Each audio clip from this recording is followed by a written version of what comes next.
Lions Rock Productions.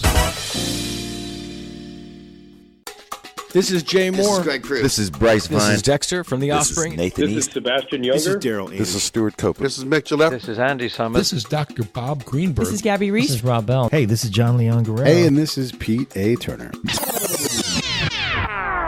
Hey, everybody. I'm Pam Saulsby, the author of a children's book called Ashley's High Five for Daddy. It looks at military families and post-traumatic stress disorder. Happy to be on the Break It Down show. And now, the Break It Down show with John Leon Guerrero and Pete A. Turner. All right, Pam sticks the landing and is such a great person. We've had a chance to chat off mic here a little bit, and just such a pleasure to start to interact with all of these people because of the Break It Down show and have them come on. Of course, you are a Tax 16 author. We have to mention that first right away because we do a lot of things with them. On the strength, too. I don't get paid for these things, so you guys understand. Like we partner with them in a variety of ways, but I have these authors on because you guys are all telling incredible stories, and most of it is veteran-based, and turns out I'm a veteran, so I'm always trying to give a lift to the folks that create, either that are veterans or with veterans at the heart of what they're doing. You know, it's just we're doing such a better job than we used to. Of course, we can always do more, and of course, 22 kill matters. But in this case, we're talking to Pam, and Pam, you've done a lot of things. Well, look, let's just cover a couple of them. You are a speechwriter for a House of Representatives member. You have been a news anchor. You've done all kinds of things. You are a master communicator. And today you're with me on the Break It Down show. Thanks for hanging. Thank you so much for having me. And I just want to say before we start, thank you for your service. You're an American war hero. Oh, thanks. I know you've been around the world in conflicts, big and small. So I just want to thank you for your service. And if any of your listeners to this podcast are service members, I'd like to say thank you to them as well, to them and their family members, because we know it's true when service members serve, their families serve too. So thank you to them. Yeah, I got a daughter. To be on your show. Yeah, my daughter has definitely served. And for those who are wondering, Pam is not about to be arrested. It's just a siren in the background. Yes, everything is fine here. Somebody needs a first responder. Yeah. And thank goodness they're attentive. All is well. Yeah, such is the life of a couple of people that are always on the go. Pam is in her mobile studio, and I can definitely appreciate that. And I know my audience does too, because they know we work hard around here. Hey, all right. Absolutely. So let's just dive right in and talk about, well, first off, okay, Tactical 16. How come you went that route? Because you're not, though you've done things with FEMA and you're a spokesperson for them, you write speeches, so clearly you have the ability to write and communicate. But why did you pick Tactical 16 over a more traditional publishing house? Well, I've always had a heart for the military. I come from a long lineage, background of family members who have served, uncles, aunts, nieces, nephews. So the military has always been strong in my blood. And when I finished the book and was ready to get it published, I have lots of friends who also have served in the military or are serving presently. And I began to talk about the book and put it out there that I was looking for help publishing. And someone suggested that I contact Tactical 16, friends of Tactical 16. And I did. And I told them right up front, I said, I see on the website that you represent a lot of veterans. And I said, I did not serve. I'm an Army brat, but my heart beats strongly for the military. It's one of the reasons I wrote the book. And they told me in short order, we believe in you. They did a little background on me and saw that I meant what I said. I wasn't just talking the talk. I was walking the walk. And so we established a relationship, and it went up from there. And I'm just so honored and grateful because the book came out actually 3 years ago. Doesn't really have a shelf life because the content is relevant then and it's relevant now. And so we're kind of doing a relaunch of the book. And so I'm pleased that you're giving me a platform to talk about it. So we were in sync with each other. Their platform, matched my platform. And so it was quickly decided that this was a project that we could work on together. They put me in touch with others I could talk with. So it's a great relationship then, and it's just grown over time. They're the real deal. Tactical 16 is the real deal, Pete. Yeah, I dig those guys. We've had a number of the authors on already. Of course, we've had Eric, who runs it, and Chris, who's the COO on. And actually, I'll be seeing those guys probably end of the month. But the book is called Ashley's High Five for Daddy. Give us an idea what the story's about. I mean, obviously, it's a daughter and her dad's in the military, but give us an idea of the inspiration and the story inside. Well, this book has been in my head and my heart for a long time, ever since I was a child. So it was born out of experiences that go back a long way. And it's a daughter who is just crazy about her dad. I mean, she wants to be like him. She looks up to him. They've got a relationship that's as tight as one could be. And I wanted to express that when a service member comes back from a tour of duty that involved combat, that, they're not quite the same. They don't return kind of the same as they were when they left. And I wanted to have it expressed that you can talk to a child about anything. It's possible to be on their level about anything if it's done correctly in the right language and if it's done with love. So I wanted to establish that bond and love never shifted, never changed, and that there's a way to express that. And unexpressed, it can leave a mark on a child. And we can go back to my experiences, which go back, Pete, to the Vietnam War, actually. And I was coming of age during that time. And I saw some things and heard some things that disturbed me, but I was really shy. And so I didn't ask any questions about what I was seeing, what I was hearing, and no one said anything to me. So it just kind of stood there in me. And it festered over time, just questions about what that conflict was all about and why were young men who went to Vietnam in my neighborhood came back different than they were when they left. And they seemed very animated. They talked really fast. They seemed hyper vigilant, hyperactive, hyper everything. And I couldn't quite understand the language that they were talking. Was always about the enemy. I had an older sister, and so these were her friends coming back home different. And I also had the war being played out on the television, every single night. And so my dad would come home from work, sit in his easy chair, watch it.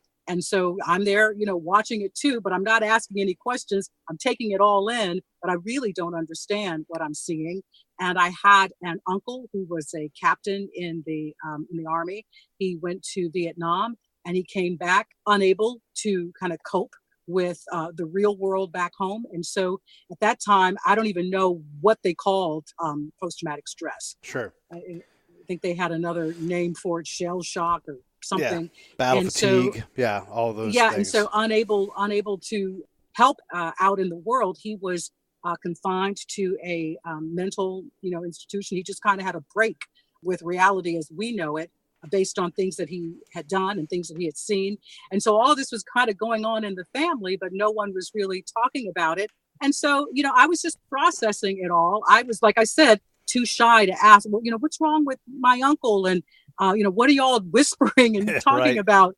So I wanted to express that, when something is wrong with a family member, and this is, of course, dealing with a military family member, then something is wrong with the child, too. If the child's, witnessing this and being a part of the family as you come back home and you're trying to readjust. And so it's important. It's important to explain in a way that the child will understand that something is not quite right. And what the book stresses is that dad, or it could be mom in real life, because men and women serve, but they just need a timeout. So it's a way to express that once in a while, mom or dad may need space, just space, and to always do it with love and kindness and compassion, because young children, as I learned from a psychologist who was a consultant with me as I wrote the book, the Army actually was able to put me in touch and in contact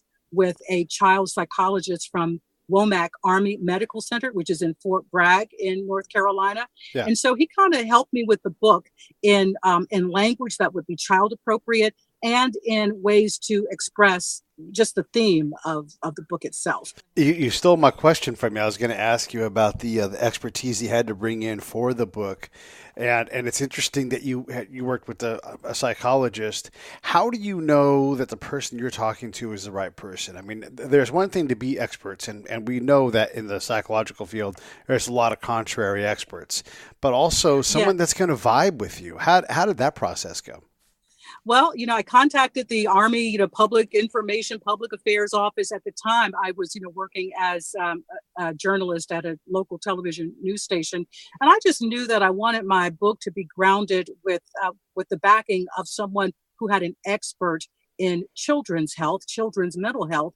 And so I pitched my story idea for the book because it had not yet been written to them. And I said it would help me greatly because the target is a military children, families, but it's broad enough. I mean, the story itself is a love story, essentially, but it's broad enough so that it would be attractive to any parent with a young reader.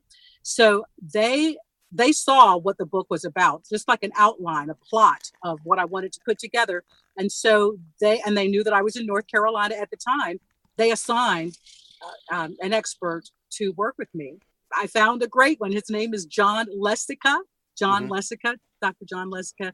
And, basically I told him that, the book was high five for Daddy. And what I wanted was some kind of signal, some kind of sign between the dad and his little girl that everything would be okay. Something that didn't have to be spoken, but it was just understood between them. And that high five, it could have been, I don't know, it could have been, what do they call it when you just kind of fist bump? It could have, or just a hug, or just something that was nonverbal that could be communicated, and to let both of them know, hey, the love is there. I'm still, your dad. Everything is fine, and we're fine. And so I told him that was my idea, and he said that worked fine because sometimes, words are not possible when you're in a situation. And that's just something quick that can be understood between the child and the parent. And it's a quick way to just ground a situation. I love that you bring up the high five thing as a nonverbal means of sending an A-OK out there. And it's such a great thing. And I'm going to bring that back in. But first, let me just do this for the audience's benefit. You're Pam Saulsby, Pamsaulsby. Pam Saulsby on all social media. For sure, go to her YouTube channel. You get a lot of background there. You know how we do it here on the Break It Down show. We're not going to cover stuff that's easily available on YouTube or other places. She's got a ton of interviews. You will definitely see a lot of things about her. She's also a singer and just a multi-talented a lady that is a worker architect as well. But at Pam Saulsby on Twitter. She doesn't really do much on Facebook, but you do a lot on Instagram. So she's out there. Instagram and Twitter and LinkedIn. Yeah, that's where my professional presence is. She's busy. And I have a website, PamSaulsby.com, which is, it's always a work in progress because we're always evolving. Yeah. So I have the website up and running, and if people want to look at the book. Now, when people go to buy the book, the book's 50 pages. It's a kid's book, you guys. So let's think about the kids that maybe would help us out. And I'm positive that, something like this for my daughter, because I was always gone, right? I would come in and we'd have these great times. But you're right. There are times where I had to out-parent myself so that I could be calm or just be present in a way that made sense for her. Especially there are readjustments. You have to make some readjustments. Right. Yeah, for sure. So something like that. But what about regular kids? Like maybe their parents are just, busy parents and the dad's always out, or the mom is a CEO founder of a startup and she works 16-hour days. Do you think it applies to folks that are not in the military? Absolutely. But I think it applies as a great love story, because that's where it's based. And I know that I'm talking about post-traumatic stress, and that can be complex. And when you break it down, it might be a little scary to a child or someone who really doesn't know what that's all about. So given that, I knew that I wanted the book to be just based in love. And so what's communicated from the beginning of the book to the end, at the beginning, Ashley is so excited because her dad's coming home. So there's that homecoming situation, the party, the reunion. And at the end, it's again grounded in love. So some of the people who have purchased the book and who have left, comments or reviews about it have been people who have no attachment to the military. They were drawn to the book because it was just a powerful love story between a parent and a child, a young daughter who's concerned about her dad, who gets her questions resolved in a very simplistic way, because she's between the ages 4 and 6. So you don't have to get deep into the weeds in explaining something to a child that young. It's a great love story. And so that's what has been the feedback from people who are not in the military. It's just something that you can relate to. I just got incredible feedback from people who have served and who had young children and who didn't have at that time any books or publications that spoke to readjusting and parents needing space and parents being confounded by things that the parents being confounded in the area of readjusting to home life after being in a war. So they talk about other publications have talked about veterans who bring the war home with them. And they talk about wounds that are invisible because you can't see what's going on in somebody's brain and their mind. And the people who have served have wished to me that something like this had been available to them. Sure. Yeah, I can see that. I was especially touched by a female veteran who came home with post-traumatic stress symptoms.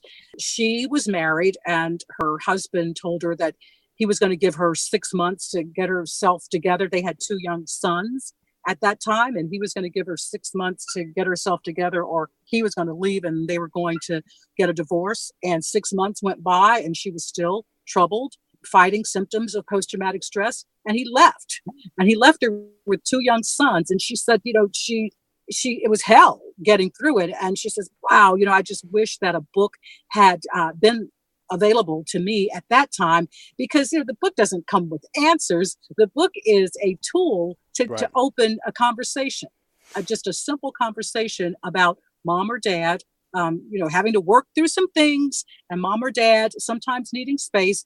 And everything was okay. I love you. I think kids at that age just need to know that the love is there, that they are safe, and that it's not their fault. It has nothing to do with them. Yeah, and so that was just one comment and conversation that I had with a veteran after publishing the book that really stuck with me, because I know that that's real life. I mean, that happened to her. It's probably happened to other veterans as well. Yeah. And so I want to ask a question because you were going to talk the whole time, and I gotta have some questions I gotta ask you, because I know the audience is curious about a couple of things. So one thing I wanted to mention was when I would go on combat patrols, my job was to talk to the people, and as I'm trying to assess things, you got a bunch of infantry guys, and God bless, I love my infantry guys, but they break things and kill people, so they're terrifying. And so one of the things I would build into the patrols that I keep in mind, I'm not the commander, I'm just a dude walking along with him, but I would say, I want everybody high-fiving us when we show up and when we leave. Even if we've only been there once, you guys should be high-fiving, because I'm pretty good at culture, and one of the things I've realized is getting people's hands above their hearts in a way to express themselves is a natural thing that doesn't cause offense. Even if the person's you can still get them to touch hands with you. You've got a human-to-human connection. It's hands above the heart, and you can smile. And even if it's just a tiny, tiny crack in the door, even if it does nothing, you just keep hitting that way with that I'm okay, you're okay kind of motion. And the next thing you know, once you've been there 4 or 5 times, people will start to repeat it and expect it. And it's just it's a tiny thing, but that tiny thing might be the thing that gets someone to say, not those guys are all right. The next guys down the line that are acting like jerks, they might have a bigger problem. But I know that we do that as a means of reinforcing things are going to be all right today. We're the good guys. Wow. Yep. I mean, that's amazing. One thing that Dr. Lessica, he wrote an afterword. He wrote an 8-word. to the book. What he said was that the story, Ashley's High Five for Daddy, nicely demonstrates the need for adults to prepare themselves and their children for the possibility that the returning service member may need some space and time as they are reintroduced into the family. Additionally, when possible, a signal like a high five that reminds the child of the service member's love when words or actions are not helpful or in that moment they can't be helpful. So here we are both relating to it in terms of it helping a child, and then just men and women who are serving our country and keeping us safe. I think that's amazing. It's an invaluable tool, and I've used it in a lot of other settings, especially like when I deal with kids. And listen, I'm no kids expert, but what I do know is that from talking to kids in combat zones, there's a lot of stressors. There's a lot of psychological damage all around them, including themselves. Everybody's worried. Everybody's in survival mode. So when I go to encounter a kid, even if it's like a 14-year-old, I'll take a knee, and if I've got glasses on, I take them off. I let them see my face, and I'll start with the high five. And I'm down low on their levels because I'm a pretty big dude. I'm 6 feet. If I've got boots on, I'm close to 6'2". And that can be imposing. Oh, it absolutely is. And my job is not to be imposing. My job is to understand the other people that I'm talking with so that I can better communicate back to the Americans. Here's really what's going on. And that taking a knee, slowing down, high-fiving, even if it's 5 high fives, just gentle taps like, hey, can you, I'm here with you, yeah, and a smile, like, how about another one, and just slowly start to create this nonverbal rapport. And I think nonverbal rapport, like, I'm a spy, right? That's my job, is to go out and do things. If I can get nonverbal rapport, I am in the door in a way where I can start to build trust. And if I build trust, it doesn't matter what I want. I'm going to be able to get to where I'm going. That's exactly correct. That works. That works every time. You used to be a reporter. When you're doing things like reporting, how does that translate into the other work that you've done? Because, my undergrad degree is in TV radio broadcasting, and a lot of the skills that I learned, even if it's indirectly, just from being in the environment, the things you pick up have been absolutely invaluable to me in terms of, like, I'm not a speechwriter like you are, but I believe it's a job that I could take on and develop some mastery for. And that's not arrogance. That's just because I'm in the field.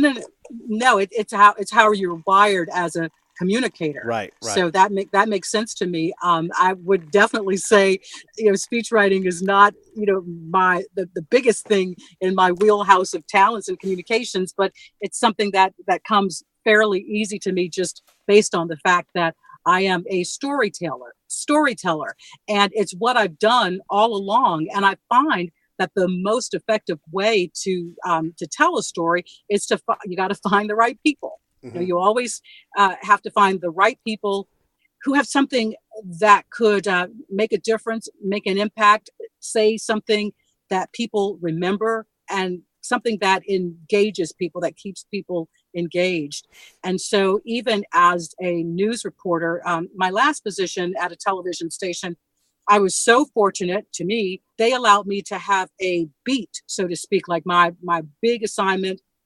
The content that I had to come up with and produce every day was related to military members and their families. So whatever the issue was, I was always looking for people to tell the stories. It could be some statistic about what was going on at the VA, or some kind of sickness that was affecting veterans, such as Agent Orange, for instance. Or it could be something about benefits for military families. I mean, they run the gamut when you're talking about military men and women and their families.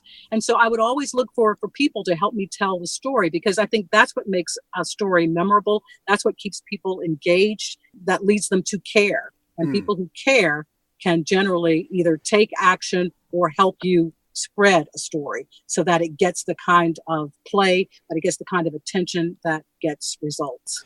When I think about the things that I'm always trying to do, because like you, I'm a storyteller, and I'm always trying to wash different kinds of stories through my brain so that certain things stick. And sometimes they're in there and I say them and I'm like, oh, that was a really cool thought. And then I realize later on, oh, that's from something else.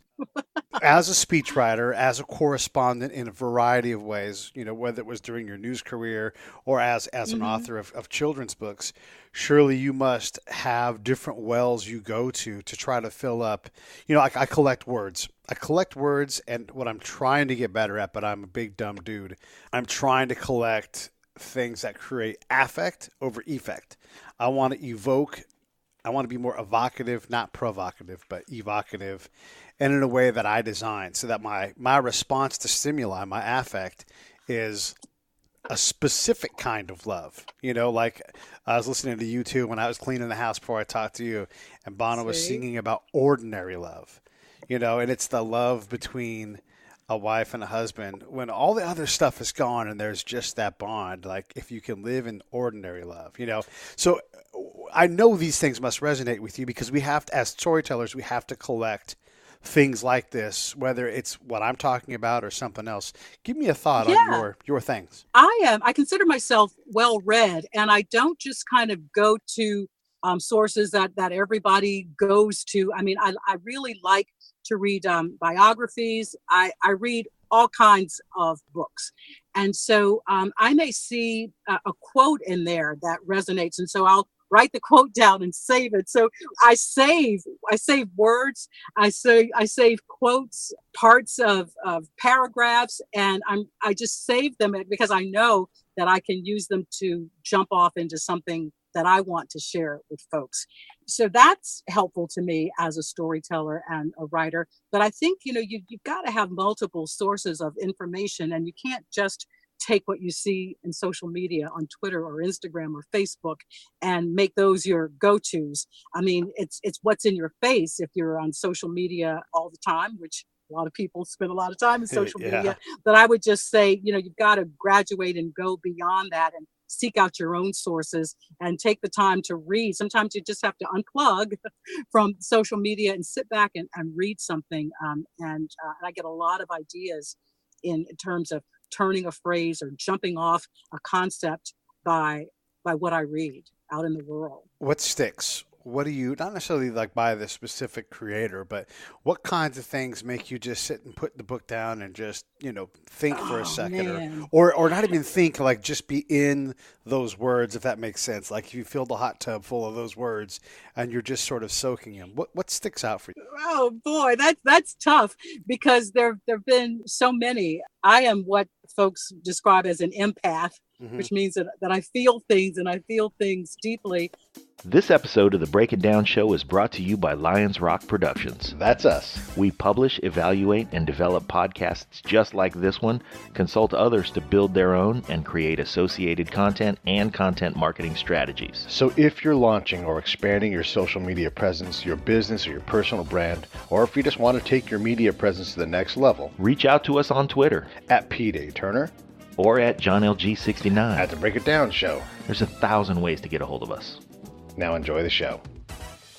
I am what folks describe as an empath, which means that I feel things and I feel things deeply. And so I'm very concerned with, what's going on in our country and what's going on in the world and, what kind of future we're building and leaving for the generation to come after us. And so when I see things that speak to hope, I gravitate towards that. When I see things that speak of the dangers that loom if they go unchecked, those things resonate with me and they stick. And then I use them, just as a launching point if I don't have something that's already strong in mind. Yeah, I really look at offerings that point to maybe the direction that we're moving as a country, as a world, and what we're doing to ourselves, what we're doing to the planet. These things I care deeply about. Just about humanity. And if I can find something and latch onto something that I know improves humanity, Sure. then that resonates with me. And, that's one of the things that drew me to working with FEMA. And I know, FEMA gets a bad rap They've got a hard job. on many different fronts. Yeah. But I'm only a small piece of FEMA, and I know that the work that I do on the ground is helping to improve the lives of people who are in positions that they never thought in their wildest dreams that they would be in. And I just work on the ground, speaking to local media to help those who are watching get to the other side of the disaster. Sure. And that's the part of the work that matters to me.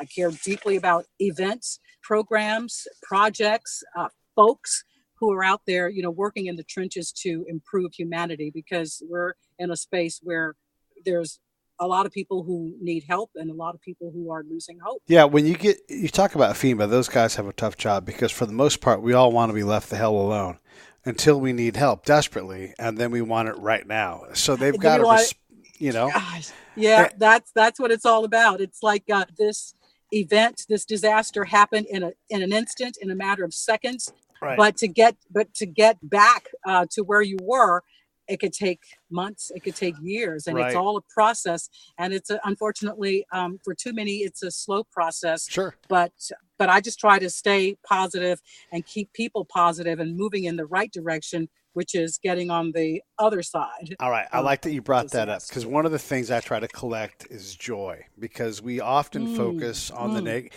And look, we as people, as humans, we want to focus on the negative things. Like right now, there's quite a bit of divisiveness in our political and social culture. Oh, isn't it playing out in a big way? It's an interesting time for sure. But the thing I try to focus on is as a norm, the U.S. in general has continued to evolve in a way that is better over time. We can look back 20 years ago and say we are in a better position. We can look back 40 years and go, we're definitely in a better position now. And it only gets more as we look in the rearview mirror. But we are so damn hard on ourselves in the present. And we tell each other, don't live in fear. Don't face everything. And yet, at the social level, we are addicted to fear like it is crack.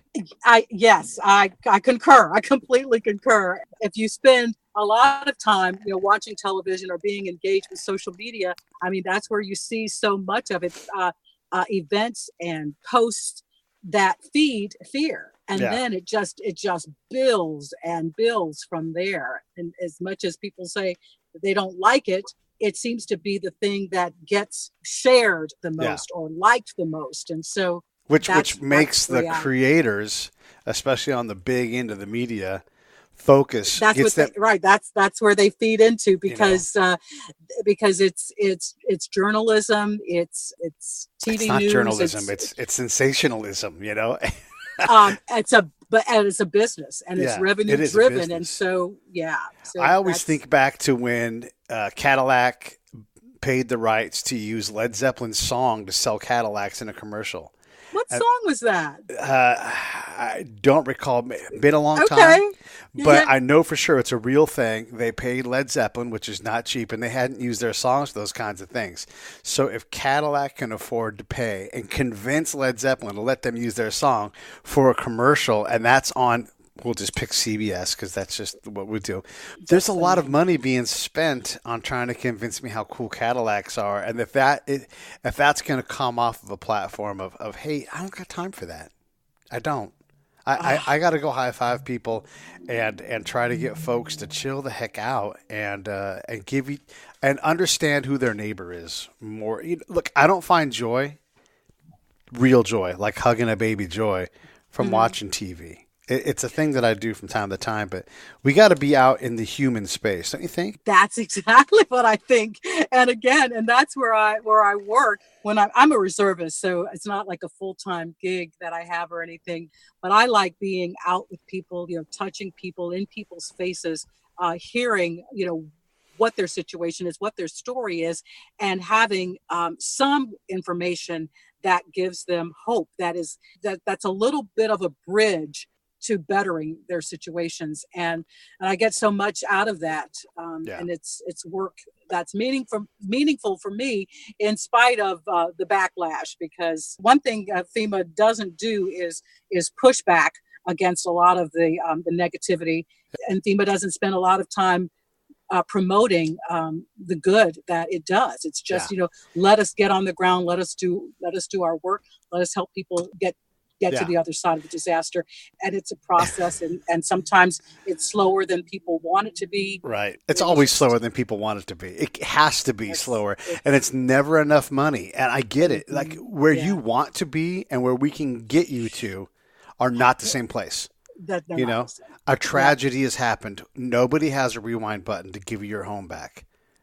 So we have to accept that this is what the people can provide to you. And you're right. FEMA is, I'll say it because you probably can't. FEMA is bad at this. Like, okay, so we'll go all the way back to Katrina when that happened. At the same time, Florida got hit with the most hurricanes it had been hit with in like 100 years. And FEMA dominated out there. They did great. The New Orleans thing was it was a crap show. I'm saying, I'm trying to work on my thing. So many lessons were learned, and the way forward changed in dramatic ways after Katrina for emergency responders. Go ahead. No, I guess I didn't, talking to you and knowing a little bit about, your background and the places that you've been and where you've served, I was curious as to whether you had experience with post-traumatic stress. Oh, for sure. No, I continue to. I think the thing interesting for me is when I came back, my inability to be able to find any kind of reliable work. So you come back, and most of us, and this is true for me, our relationship with our significant other is that relationship is damaged no matter what, and mine was terminally damaged. So you lose the other side of you, which eventually means you have no financial. So my personal and my financial well-being are gone. And then I'm treated like I'm obsolete and invisible in the job market. So now my professional me is gone. And that's when all the damage comes in. And I'm like, oh, I'm under threat. And so where does my brain go? My threat brain turns on. And honestly, and I've said this and I continue to say this, I would rather be in a combat zone working than having to deal with trying to find any kind of corporate American job, because I basically am unemployable at this point. Like they're just never. Do you know how someone who has no experience in what you've experienced? Do you know how that lands on them? How that sounds? You're saying I would rather be back where I was. Yeah. Because there I matter. There I make money. I have comforts and security and safety that I literally have had taken years to get any kind of stability to where I'm at now. So yeah, PTSD, absolutely, but triggered on my return home. Being out there, sure, there's some damage, and I was gone for so long. It's not the incident, it's a pile of incidents, which makes my chemical response, at the biological level, my body was acting like I was in my comfort zone in combat. And so it's like cortisol, just overdosing on that. And it takes a long time to reverse those responses that are automatic. It takes a long time to wash all that extra chemical imbalance out. It takes a long time. But when you're constantly in threat because you don't have a physical, personal, financial, or professional well-being, at some point you run out of things to found you, and you find yourself on a bridge. You find yourself on a bridge, and so the question becomes, how do you begin to ask for help? Because a big stigma is starting to lessen some. The stigma is still there, and a lot of vets don't want to seek help because. I spoke to a woman, a friend of mine who served, and she shared with me that she didn't want to be diagnosed or get help for post-traumatic stress because she wanted to keep her weapons. I mean, right. She said, I'm gonna have to give up all, my guns. Not that I'm making any kind of correlation because I mean, she definitely has her stuff together. but she didn't want that on her record, and she didn't want them, coming in and taking what she earned and what belonged to her. That's just one issue of why some veterans may not seek help for post-traumatic stress. And it also could be just the stigma. Does this show that I'm weak? And I always say, seeking help is a show of strength. It's not a show of weakness. It's a show of strength. But would you agree, or do you think that there's still a stigma attached to seeking? Yes. No, there absolutely is. There absolutely is. And I always try to, it's not a stigma that you can necessarily fix. You have got to get me or someone like me to help, because I can translate what they're saying and thinking into the words that might turn into positive action. We can say that getting help is strength, but that doesn't make it okay for that person. And that whole protection thing, I have to, absolutely right, because it's a game being played. And for as much as the VA does for veterans, it is a big onerous system where if you trip the wrong gate, you can, and maybe this is completely false, but this is how I believe it to be. If you trip the wrong gate, you can find yourself in a zone where you can't own a weapon or whatever. I look, in my field as a spy, I have to have a TS-SCI clearance, right? The highest one they have. If I attempt suicide, that clearance is gone. So those kinds of threats, my ability to protect whatever's left of my livelihood and my persona, that stuff is in peril. So I have suffered this exact thing where my disability rating is impacted because I don't play the game good enough. Mm-hmm. So I have to get someone else. How about that? Yeah, no, it's crazy. And listen, there has to be a game, because there's people that malinger and the people, the big people, we all get to say, hey, hold these guys accountable. We want to help the people that need help. We don't want to cut checks to people that don't need help. And that gets to be an actual thing. So it has to be a game, because at the institutional level, you can't just write everybody, a $40,000 check every year. You just can't. Yeah. And then I do want to say this, since we're talking, a buddy of mine, Ron Lamb, Sergeant Lamb, he reached out to me a little while ago and said that they had lost a guy from his unit in Russellville, Arkansas. Clay McBride chose to take his life. So these things are continuing. This is like 2 weeks ago. And when he sent me that text, it had happened like the day before. But these people are out there and they're struggling. They are on the edge of that bridge, whether it's with a gun, with a pill, with a rope, they're right there. And so though it's hard for Pam, who's not a service member like me, to say, hey, be strong and get help, you also can say, I love you. Give that longer hug. Don't just say, hey, your service matters, but say, you're important to me. How are you doing?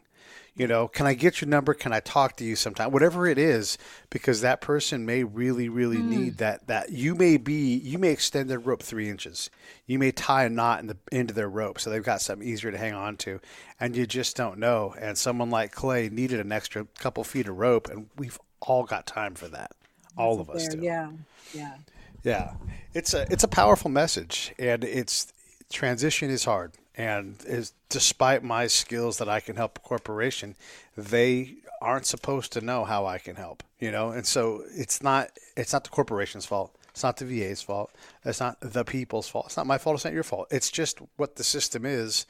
And if we don't slow down and collect the people that don't work, because the VA does help a lot of people, right? But there are people on the periphery who and this is true for any institution. If we don't slow down and gather up those people, we are going to lose them, and none of us are going to be happy about it. My children's book deals with post-traumatic stress, but it's it comes across on just a very small, slight level, because I didn't, when you're dealing with a child, young people, you don't want to get heavy. You don't want to make it something scary. And it is, PTSD is very complex, but anything, think of something else that's complex. There's a way to talk to a child about anything and just break it down. Just break it down in something that's very simple. Like her mom has a conversation with her because the little girl Ashley in the story doesn't understand why her father has left, this great birthday party where, there's all this noise, people talking, people taking pictures, balloons and music. And he needed space and he took some space. He took some time out, and she couldn't understand it. And her mom just, in I guess just in a matter of minutes, just kind of helped her understand and explained it in a way that made sense to her. And then they moved right along. So it's nothing, as children get older and teenagers, you can say more. But at that time, it was just an explanation of why her dad needed space, and to work on some things, and that they were okay. And before he left, he gave her a high five. When he came back, there was a high five. So I just wanted it to be rooted in love, but also to be very simple. She didn't see any kind of anger or outbursts or fighting or anything like that. She just saw that her dad needed to remove himself from that situation. And the other thing about kids is that, they're sponges, and they take in so much from their environment, and they can read things that are nonverbal. If a parent is distressed, if on the face they see fear or anger or distress, they pick it up and they absorb it. And because kids' worlds are so small, they think everything is about them, so they're thinking, well, the mom's got that look on her face, dad's got that look on his face, and so it's something about me when it isn't. And so that's why it's just important to just allay all of that, let the child know, you're safe, you're loved.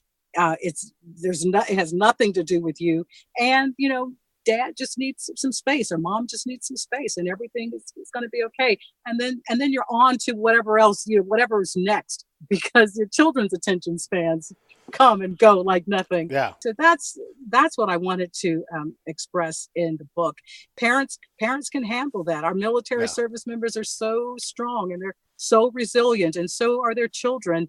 And I wanted to play to that. One of the guys we had on the show before is a special forces guy, kind of like me. He's got way too much time in combat zones. And when he was coming back and trying to recognize the damage, because one of the things that we've learned is that if I showed up with my wounds external on my arm, you would rush me to the hospital and you would care for me. Anybody would, right? That person would be like, oh my God, let's get you some help. And it would be easy to explain what happened too, because it's right there, you can see. Yes, yeah. So we're not afforded that luxury. So he was back and realizing that something was seriously wrong. And he's a well, in the SF world, he's the doctor on the team. So this guy can perform surgery. He knows what happens. And yeah, he's still like, no, I'm fine. I'm just a little bit mad. But what got him to turn, in part, was his behavior, but also how his kids saw him, and his kids drew pictures of how he was. And it's like, you're like the Incredible Hulk. Sometimes you're this really sweet, Bill Bixby type guy. Other times you're this incredibly powerful superhero, terrifying guy who, and it shook him to his core. Got him to get over himself, get over his fear, and get to the space where he could really get some real help to get himself balanced out, because guys like Mikey don't have fear. They have performance. And that same thing for me, like, the fear of the battlefield. Are you kidding me? Like, that went away a long time ago.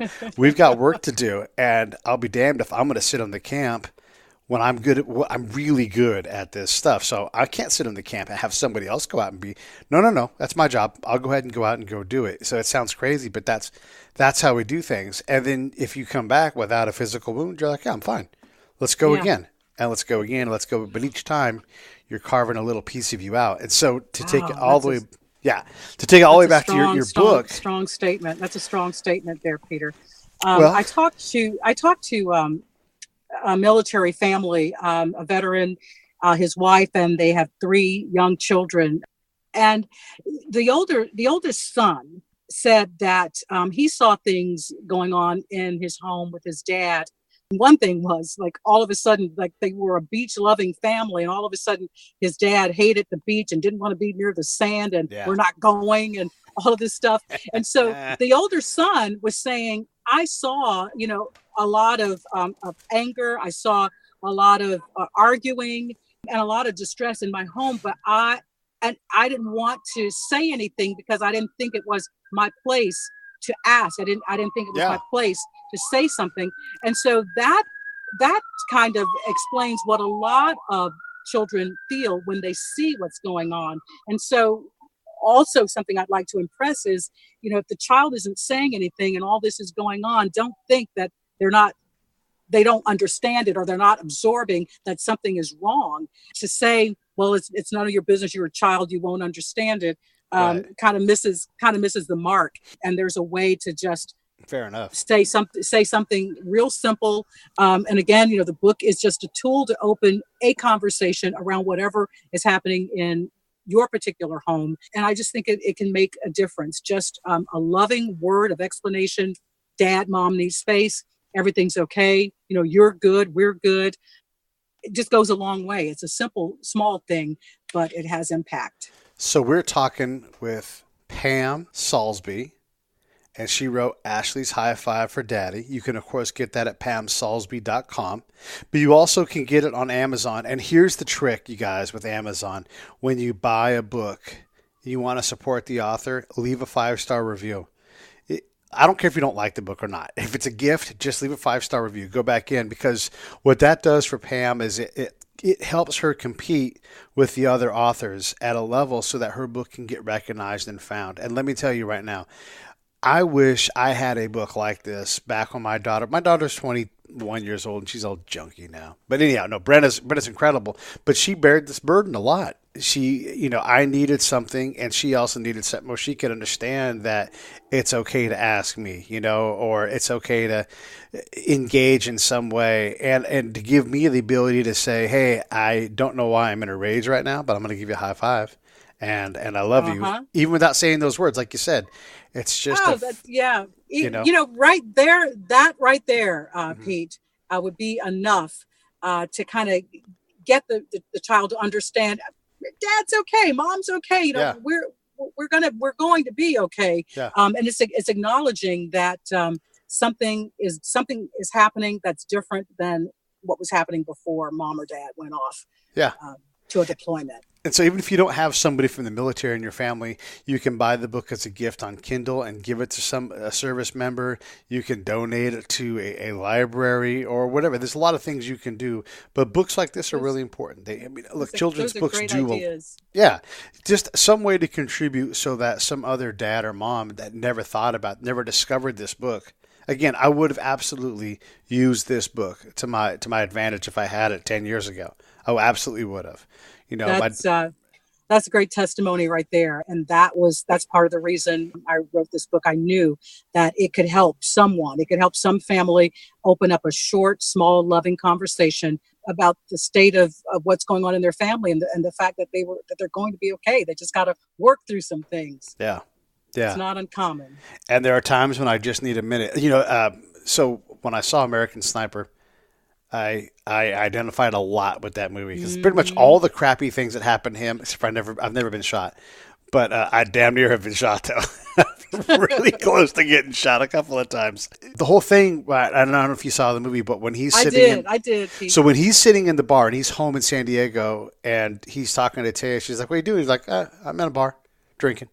And she's like, well, why didn't you home with us? Like, I just need a minute. Like so literally, and I don't want to take too much time up, but when I would arrive home, physically, 36 hours, you're home. Mentally, about 3 to 7 days is what it takes. Yep. And then to actually fully arrive and not feel the pressure, the need, all those things, months. So by the time you are done on leave for 2 weeks, you've settled into a bit of a groove and you're doing fine. But I still I need to get back because you've got another calling. You've got another thing pulling on you heavily. So it's, These books are great. I love what you're up to in the world and the way you're opening doors to these kinds of conversations and others. I mean, I know that it's not just about, military and veterans and war and conflict. This is it's a great opportunity and platform to just, talk about some real life things, life things that matter, Pam Saulsby, everybody. PamSaulsby.com, at Pam Saulsby. If you can't find her, you know you can find me at Pete A. Turner. You can always grab my attention. I'm on Twitter all the time. I'm on Instagram all the time, Facebook.